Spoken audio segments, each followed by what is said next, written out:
It is safe to say that the excitement level for this year's draft wasn't quite the same as it was last year for Twins fans. Last year, the Twins not only had the number 1 overall pick but they also had 3 picks in the first 37 and 5 in the first 106. This year the Twins didn't pick until number 20 and they didn't have their 3rd pick until 124. Part of this also stems from the fact that the Twins surrendered their 3rd round pick when they signed Lance Lynn, along with trading away their competitive balance round B pick between rounds 2 and 3 to the Padres as part of the Phil Hughes deal. Not only did the Twins lose those picks, but they also lost the bonus pool money that came with them. In total, the Twins had just $5.93 million to spread across each of their picks in the first 10 rounds, 26th most in MLB. By comparison, the bonus pool for last year's first overall pick was worth $7.77 million alone and $14.16 million in total. This gave the Twins next to no flexibility to reach out and draft a high-value prospect that were going to be expensive to sign. The front office realized that they would need to take an approach where they could bring in as many guys with some relative upside as possible to give themselves multiple opportunities to hit on a few of their draftees. While most of us expected that to be via the college pitching route, they instead decided to focus on college bats in the early rounds of the draft. With their first overall pick, the Twins took Trevor Larnach, a left-handed hitting outfielder from Oregon State. Shortly after the Twins had selected Larnach, news broke that the Twins and Larnach had already agreed upon, in principle, a dollar figure that it would take to sign him. To me, this suggests that Larnach was willing to sign for less than the slot value of $3.1 million that the pick was worth. If not, the Twins still got an excellent ballplayer in the guy that I had ranked as the 23rd best prospect in the draft. College catcher C mentioned that the Twins seemed to have an eye on college hitters in this draft, but more specifically they had an eye for college catchers, and it makes sense given the lack of depth in the organization at that position. With their 2nd round pick, the Twins surprised people by taking Ryan Jeffers, a catcher from UNC Wilmington. Baseball America had Jeffers ranked as their 295th best player in the draft, but from the reports that have come out of the Twins front office, it appears that the Twins had Jeffers ranked much higher than this. One thing that we need to bear in mind with the Jeffers pick is even though the Twins took him in the 2nd round, it doesn't necessarily mean they thought of him as a 2nd round talent. As I mentioned previously, the Twins entered this draft to look for an opportunity to save money on some players so they could disperse their bonus pool, and that is exactly what they did with the Jeffers pick. If the Twins would have waited until their next pick at 124, it is likely that Jeffers wouldn't have been available, and even if he was, the savings on the pick would have been much smaller, as the slot value for that pick was $700,000 less than the value at pick 59. In the 8th round of the draft, the Twins took Chris Williams, a catcher from Clemson. Much like Jeffers, Williams is known for the power that he provides with the bat. Personally, I think the upside is bigger with Williams because he has a considerable leg up on Jeffers defensively. On day 3, the Twins took 3 more college catchers. Both Trevor Casanova, 13th, and Al.B. Weiss, 23rd, come from the same Cal State Northridge program. Casanova is the most well-rounded of the catching prospects that the Twins selected, while Weiss is another catching prospect whose best tool is his power bat. Weiss didn't spend a lot of time at catcher over the past couple of years, so it will remain to be seen if he can stick there in pro ball.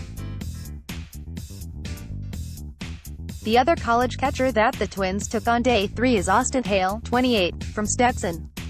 Of the group, Hale is most likely the best defensive catcher, but his upside offensively is limited. At Stetson, Hale is the battery mate of Logan Gilbert, the 14th overall pick in the draft. Upside picks with some of the money that the Twins were presumably able to save with their first 2 picks, they were able to turn around and select a few players in rounds 4 to 10 that have some real upside. The draft pick that I am most excited about is Utah outfielder Deshaun Keirsey, whom the Twins selected in the 4th round. Keirsey has been an excellent hitter in all 3 of his seasons at Utah, while playing in one of the best conferences in college baseball.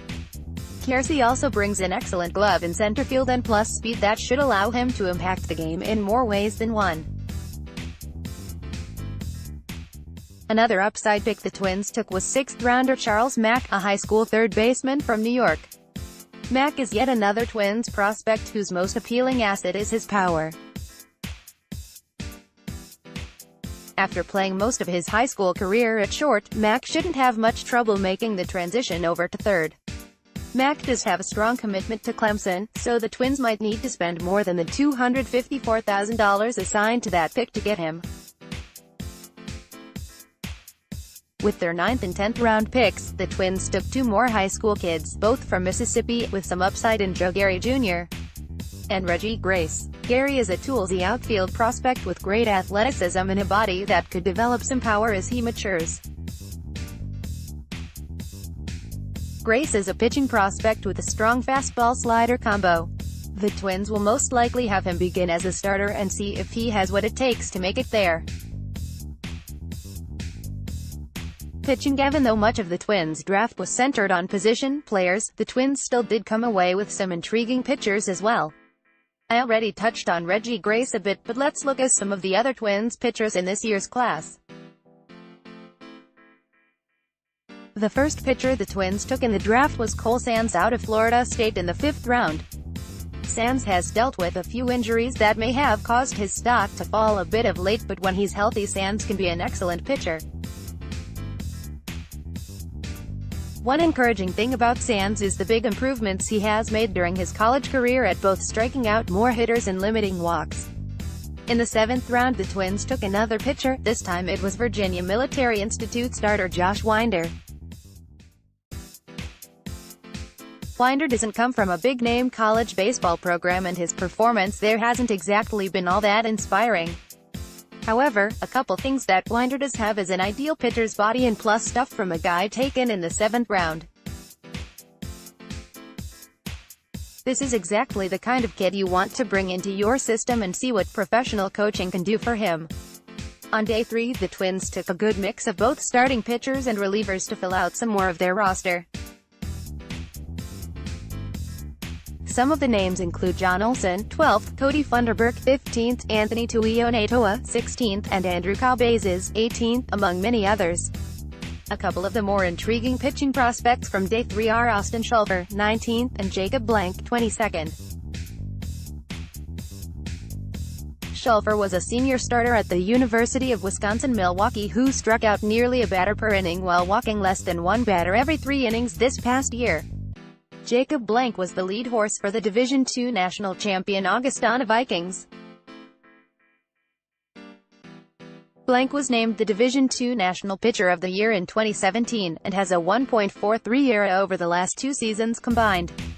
The Twins also took Seth Halverson in the 30th round of the draft. Halverson plays for the Heritage Christian Academy and is one of the top high school prospects in the state of Minnesota.